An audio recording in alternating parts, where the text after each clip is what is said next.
Top list. আমি আমাকে আগে দেন কিভাবে শুরুটা আপনি কেন মনে করছেন যে এই হাসপাতালটি নীলফামারী টেক্সটাইল মিল সংলগ্ন স্থানে হওয়া দরকার, কিংবা এখানে আপনি কেন মানববন্ধন এসেছেন সেটা আমাদেরকে জানাতেন। প্রিয় নীলফামারীবাসী, আপনারা অনেকেই জেনেছেন শুনেছেন যে চীন সরকারের আর্থিক সহায়তায় 1000 শয্যা বিশিষ্ট হসপিটাল আমাদের নীলফামারী জেলায় হবে। আমরা দাবি করছি নীলফামারী সদর উপজেলাবাসী। আপনারা দেখেছেন আমাদের ডান পাশে যে বিস্তীর্ণ এলাকা পড়ে আছে, যেটা প্রায় 35 একর জমির কাছাকাছি হবে। আমরা চাচ্ছি যে আমাদের এই জায়গায় যেন চীন সরকারের সহায়তায় যে হসপিটালটা নির্মিত হওয়ার কথা আছে তা যেন এইখানে নির্মিত হয়। আমরা কেন চাচ্ছি এটা? আমরা বলেছি যেহেতু দাবিটা এসেছে নীলফামারী জেলায় এটা প্রতিষ্ঠিত হবে।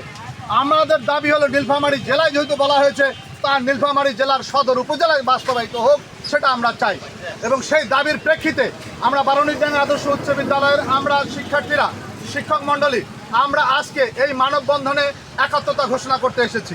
আপনারা জানেন যে আমাদের পাশেই একটা বৃহৎ ইপিজেড অবস্থিত, আমাদের পাশেই 56 ব্যাটালিয়ন যে বিজেপির যে একটা আছে সেটা এখানে অবস্থিত আছে। এবং যোগাযোগ ব্যবস্থা আমি মনে করি রংপুর বিভাগের যে রাজধানী যেটাকে বলা হয়, আমাদের 4টা জেলা এক পাশে এবং 4টা জেলা, সেটা মিডিল অবস্থানে আছে নীলফামারী জেলা। সেদিক থেকে আমাদের সৈয়দপুর এয়ারপোর্ট খুব বেশি দূরে নয়। সেই দাবির প্রেক্ষিতে আমরা আশা করছি বর্তমান সরকার সেটা বিবেচনা করবে এবং সেটা বাস্তবায়ন করবে, সেই আশাবাদ রাখছি। এবং সেই কারণে আজকে আমাদের এই মানববন্ধন কর্মসূচিতে অংশগ্রহণ করা। সকলকে ধন্যবাদ। এবং দাবির পক্ষে আমরা সবাই আছি তো নাকি? আমরা আছি।